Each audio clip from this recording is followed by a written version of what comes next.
20 जुलाई 1969 ये वो तारीख थी जब पहली बार इंसान ने पृथ्वी के अलावा किसी दूसरे अंतरिक्ष ऑब्जेक्ट पर अपने पांव रखे थे, जो कि और नहीं बल्कि पृथ्वी के सबसे करीब मौजूद खगोलीय पिंड चंद्रमा था।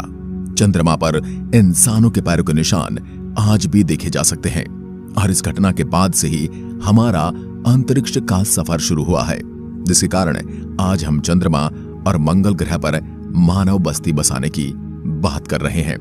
पर क्या आपने कभी सोचा है कि 1969 में तो इंसानों की टेक्नोलॉजी इतनी एडवांस भी नहीं थी, न तो उस पर इंटरनेट था और न ही उस समय आज की तरह अंतरिक्ष में पृथ्वी के चारों ओर कई सौ सैटेलाइट घूम रही थी। यहां तक कि उस समय के बड़े बड़े कंप्यूटर्स की क्षमता भी आज के हमारे स्मार्टफोन से कम हुआ करती थी। तो आखिर इतनी कम टेक्नोलॉजी के साथ भी अमेरिका अपने एस्ट्रोनॉट को चंद्रमा पर कैसे उतार पाया? तो क्या चंद्रमा पर उतरने की ये सभी तस्वीरें और वीडियो झूठी हैं?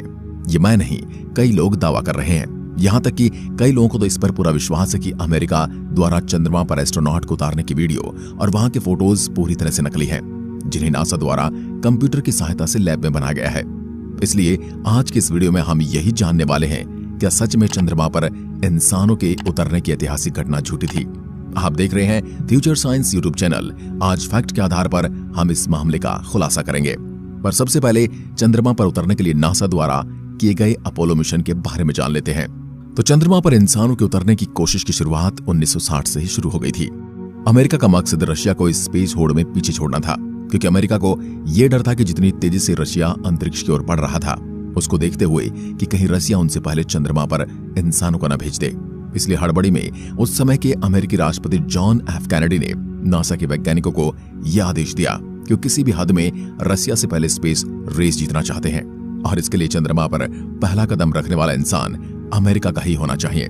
इसके बाद चांद पर जाने की तैयारी शुरू होती है। साल 1966 में नासा द्वारा कई टेस्ट किए गए और अब नासा को यह विश्वास हो चुका था कि वहां इंसानों को चंद्रमा तक भेजने के लिए तैयार है। जिसके बाद पहली बार नासा ने रॉकेट टेस्टिंग के लिए इंसानों को उसमें बिठाया। यह नासा का पहला टेस्ट था जिसमें एस्ट्रोनॉट रॉकेट के अंदर मौजूद थे। एक टेस्ट को अपोलो 1 नाम दिया गया। इस टेस्ट का मकसद रॉकेट में बैठे तीनों एस्ट्रोनॉट को पृथ्वी का एक ऑर्बिट में चक्कर लगाकर वापस पृथ्वी पर सुरक्षित लाना था। लेकिन जब यह रॉकेट पृथ्वी से लॉन्च किया जा रहा था, तब इसमें आग लग गई और उसमें बैठे तीनों एस्ट्रोनॉट की जलकर मौत हो गई, जो सच में काफी डरावना और दुखद था। जिसके बाद अब अमेरिका और दुनिया के लोग अपोलो मून मिशन का विरोध करने लगे थे, क्योंकि उन्हें डर था कहीं इस मिशन के दौरान कई और भी लोग इन रॉकेट में जलकर न मार जाएं। लेकिन नासा और अमेरिका सरकार ने इन सभी विरोध को नजरअंदाज किया और दोबारा से चंद्रमा पर जाने की कोशिश शुरू की। जिसके बाद कई और टेस्ट किए गए, जिनमें इंसानों को भी रॉकेट के जरिए पृथ्वी और चंद्रमा के चक्कर लगवाए गए और ये सभी मिशन सफल रहे। आखिर में वह दिन आ ही गया जब अपोलो 11 मिशन 3 लोगों को लेकर चंद्रमा की ओर चल पड़ा, जिसमें नील आर्मस्ट्रांग, माइकल कॉलिंस और एडविन बज एल्ड्रिन सवार थे। करीब 4 लाख किलोमीटर का सफर तय करने के यह अंतरिक्ष यान 20 जुलाई 1969 को चंद्रमा की जमीन पर उतरता है। पहली बार नील आर्मस्ट्रांग ने चंद्रमा पर कदम रखा। उनके कदमों के निशान आज भी चांद पर देखे जा सकते हैं। इस घटना को आज 50 साल बीत चुके हैं, लेकिन आज भी दुनिया में कई ऐसे लोग हैं जो इस पूरी घटना को झूठ बताते हैं और उनका कहना है कि अमेरिका कभी चंद्रमा पर पहुंचा ही नहीं, बल्कि है चंद्रमा की पूरी लैंडिंग एक झूठी कहानी थी, जो एक स्क्रिप्टेड कहानी है। अमेरिका ने नासा के हेडक्वार्टर में कंप्यूटर पर लिखी थी और इन वीडियोस और फोटोज को भी कंप्यूटर के द्वारा ही बनाया गया है। और अपनी इस बात को साबित करने के लिए इस तरह के लोग कई तर्क भी देते हैं, जिसमें पहला और सबसे मशहूर तर्क यह है कि जब चंद्रमा पर वातावरण ही नहीं है, तो चंद्रमा पर जो अमेरिकन फ्लैग लगाया गया था वह फोटोज में लहरा क्यों रहा है? पर इसका जवाब काफी सिंपल है। तो नासा भी जानते थे कि चंद्रमा पर न तो कोई वातावरण है और न ही हवा। इसलिए नासा ने अपोलो मिशन के दौरान एस्ट्रोनॉट के साथ एक खास तरह का झंडा भेजा था, जिसके ऊपर एक पतली एल्यूमिनियम की रोड लगी थी, ताकि वो अमेरिकी झंडे को सीधा रख सके। इसके अलावा इसकी तस्वीरों में लहराने के पीछे की वजह यह है कि जब नील आर्मस्ट्रांग और बज एल्ड्रिन चंद्रमा पर इस झंडे को लगा रहे थे, तो सीधा खड़ा करने के लिए उन्होंने चंद्रमा की मिट्टी में इसे काफी तेजी से घुमाया था, जिससे उस पर एक रिपल इफेक्ट पैदा हुआ और कुछ देर के लिए जब उसकी फोटो खींची जा रही थी, तो तस्वीर में ऐसा लग रहा था जैसे मानो वो लहरा रहा था। यानी यह तर्क बिल्कुल झूठा है। और एक दूसरा कारण जिसके चलते मून लैंडिंग की वीडियो को झूठा बताया जाता है, वो यह है कि चंद्रमा पर तो कोई वातावरण है ही नहीं। तो इस हिसाब से हमें चंद्रमा की तस्वीर और वीडियो में उसके आसमान में कई तारे दिखने चाहिए, पर नील आर्मस्ट्रांग की फोटोज और वीडियोज में हमें कोई तारे दिखाई ही नहीं दे रहे। तो इसका जवाब यह है कि जब अपोलो मिशन चंद्रमा पर लैंड किया गया था तो वहां चंद्रमा के दिन वाले हिस्से पर लैंड किया गया था, जिसके कारण चंद्रमा के उस हिस्से पर सूरज की काफी ज्यादा रोशनी पहुंच रही थी, जिसके कारण एस्ट्रोनॉट के सफेद स्पेस सूट भी काफी ज्यादा लाइट और रिफ्लेक्ट लग रहे थे। और उस समय के कैमरा भी काफी ज्यादा लो क्वालिटी के वीडियोज या फोटो लेते थे, जिनकी बारीकी डिटेल्स को देख पाना लगभग नामुमकिन था। इसलिए चंद्रमा पर लैंडिंग के दौरान ली गई वीडियोज और फोटोज भी काफी बेकार क्वालिटी की है, और कम क्वालिटी होने के कारण उस समय के कैमरे ने चंद्रमा के आसमान में दिखने वाले तारों को कैप्चर नहीं किया।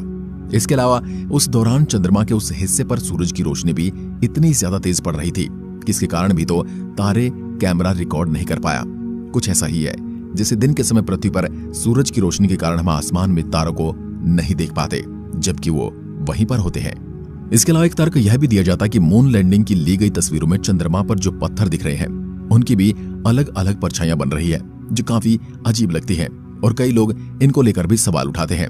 तो इसको भी समझाते हुए कई एस्ट्रोनॉट कहते हैं कि चंद्रमा पर दिन के साइड पर लैंडिंग करने के कारण सूरज की रोशनी चंद्रमा के उस हिस्से पर काफी ज्यादा तेज थी, जिसके कारण आज चंद्रमा की सतह पर भी सूर्य का प्रकाश रिफ्लेक्ट हो रहा था। इसलिए उस समय जब चंद्रमा की तस्वीरें खींची जा रही थी तो केवल सूरज ही इकलौता प्रकाश का स्रोत नहीं था, बल्कि चंद्रमा और यहाँ तक कि एस्ट्रोनॉट्स के सफेद स्पेस सूट भी सूरज की लाइट को रिफ्लेक्ट कर रहे थे। और यही कारण है कि इनके कारण चंद्रमा के पत्थरों पर पड़ने वाली लाइट से अलग अलग दिशाओं में परछाइयां बन रही थी, जिन्हें हम उस समय नील आर्मस्ट्रांग द्वारा ली गई चंद्रमा की तस्वीरों में भी देख सकते हैं। इसके अलावा एक बहुत ही मशहूर चंद्रमा की तस्वीर है जिसे आप अभी देख रहे हैं। ये तस्वीर बज एल्ड्रिन की है, जो चंद्रमा पर नील आर्मस्ट्रांग द्वारा खींची गई थी। इस तस्वीर में आप बज एल्ड्रिन के हेलमेट में नील आर्मस्ट्रांग की रिफ्लेक्ट इमेजेज भी देख सकते हैं। पर अगर आप ध्यान से इस तस्वीर को जूम करके देखोगे तो आपको नील आर्मस्ट्रांग के पास कोई भी कैमरा नहीं दिखेगा। इसलिए इस तस्वीर को लेकर कई लोग ये सवाल उठाते हैं कि जब इस तस्वीर को नील आर्मस्ट्रांग द्वारा खींचा गया था तो आखिर उनके हाथ में हमें कैमरा क्यों नहीं दिख रहा। तो इसका जवाब भी काफी सिंपल है। हम इस तस्वीर में नील आर्मस्ट्रांग के हाथ में कैमरा इसलिए नहीं देख सकते क्योंकि नील आर्मस्ट्रांग के हाथ में कैमरा है ही नहीं, बल्कि उन्होंने जो स्पेस सूट पहना है उसमें नासा ने खास तौर पर कैमरे को लगाया हुआ था ताकि वो नील आर्मस्ट्रांग द्वारा चंद्रमा पर की जाने वाली गतिविधि को नासा के हेडक्वार्टर में बैठे देख सके।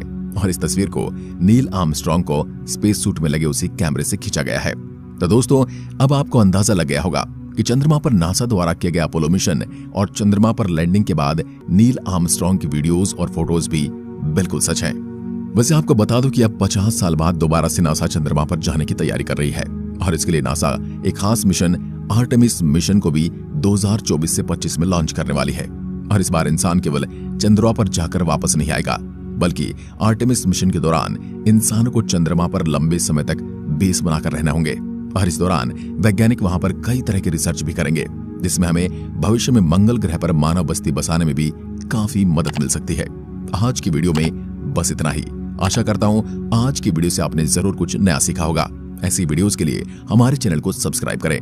धन्यवाद।